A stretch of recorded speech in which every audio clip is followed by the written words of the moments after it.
Hello everyone, আজকে রান্না করব হাঁসের ডিম। তো হাঁসের ডিমটাকে আমি সেদ্ধ করে ছুলে নিয়েছি। দেখো, এই হলো হাঁসের ডিম। আর আরেকটা সঙ্গে করছি, এটা হলো ডবল কুসুমের ডিম। এই ডিম দুটো নিয়েছি, যেহেতু মেয়ে খায় না হাঁসের ডিম। আর এইগুলো আমাদের হাঁসের ডিম, কটা হাঁসের ডিম। আর এগুলো নিয়েছি আলু সেদ্ধ, নতুন আলু একদম সেদ্ধ করে নিয়েছি। দেখো, এখানে চপ করে রাখা টমেটো নিয়ে নিয়েছি। আর তোমার এখানে পেঁয়াজ নিয়ে নিয়েছি, ছোট ছোট 4টে কেটে নিয়েছি। এবার রান্নাটা চলো করে নিই। কড়াই বসিয়ে দেওয়া হয়ে গেছে, এবার কড়াইতে তেল দেব। আমি সর্ষের তেল দিয়ে রান্নাটা করব, তো সর্ষের তেল দিয়ে নেব।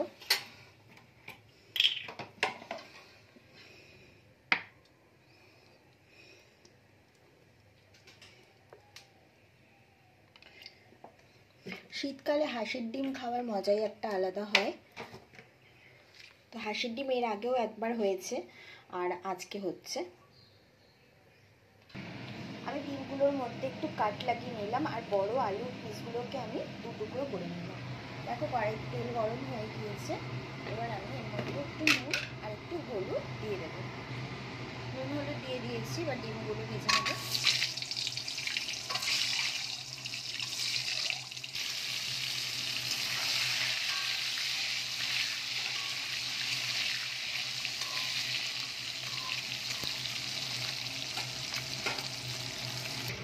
ডিম আমি ভেজে তুলে নিয়েছি। এবার আলুগুলো আমি ভাজতে বসিয়ে দিয়েছি, আলুগুলোও তুলে নেব।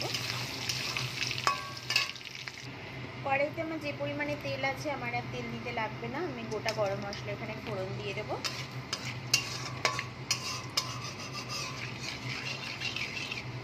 এবার আমার কুচিয়ে রাখা পেঁয়াজগুলো আমি এর মধ্যে দিয়ে দেবো। পেঁয়াজ দেওয়া হয়ে গেছে আমার কড়াইতে। এটাকে একটু ভালো করে একটু নরম নরম হবে, আমি টমেটোগুলো দিয়ে দেবো। দেখো, পেঁয়াজগুলো একটু একটু নরম হয়ে গেছে। এবার আমি টমেটো কুচিটা এর মধ্যে অ্যাড করে দেবো।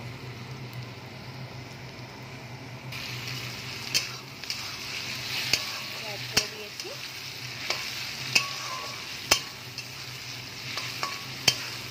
টমেটোটা ভালো করে গলে গেলে আমি এর মধ্যে আদা রসুনের পেস্ট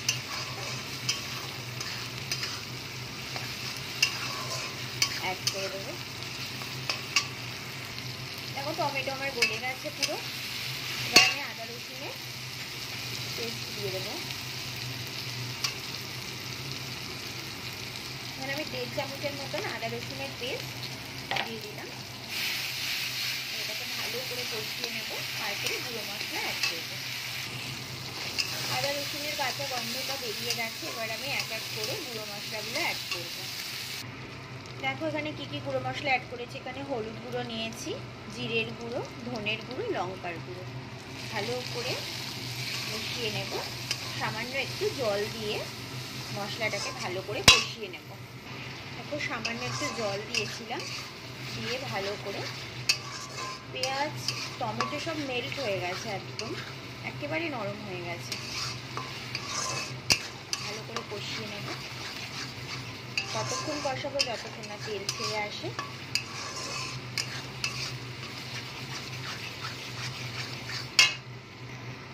দেখো, মশলাটা হালকা হালকা তেল ছেড়ে দিয়েছে। এবার আমি ডিম আলুটা এর মধ্যে দিয়ে দেব। ডিম আলুটা দিয়ে একটু নাড়িয়ে নিলাম। এবার এর মধ্যে আমি জল দিয়ে দেবো। জল আমি দিয়ে দিয়েছি। আমি নুন ঝালটাও একটুখানি চেক করে নিয়েছিলাম, তো সমস্ত কিছু ঠিক আছে। আমার এক্সট্রা করে আর কিছু দিতে হয়নি। তো এবার ঝোলটা একটু ফুটতে দেবো। গরম মশলা আর সামান্য একটু ঘি দিয়ে আমি নামিয়ে নেব। তো দেখো, আমার ডিমের যে গ্রেভি পুরো রেডি। তো আমি এবার এটা নামিয়ে নেব। তো আমি বাটিতে ঢেলে নিয়েছি।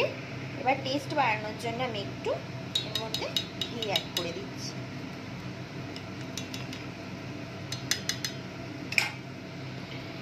ঘিটা মেল্ট হতে থাক, এখন আমি ধরবই না এটাকে। তো এই হলো আজকে ডিমের কারি, হাঁসের ডিমের কারি। শীতকালে হাঁসের ডিম অসাধারণ লাগে খেতে, সে যেমনভাবেই রান্না করা হোক। আর আমি তো এটা একদম সিম্পল ডিম যেমন করে, কোনো অন্য রকমের টুইস্টে কোনো রান্নাটা করিনি, নর্মালি রান্নাটা করেছি। তোমরা বাড়িতে একবার ট্রাই করো, খুব সুন্দর লাগে খেতে। তো যদি তোমাদের এই ভিডিওটা ভালো লেগে থাকে please like comment share and subscribe করতে ভুলো না। আবার নতুন ভিডিওর সাথে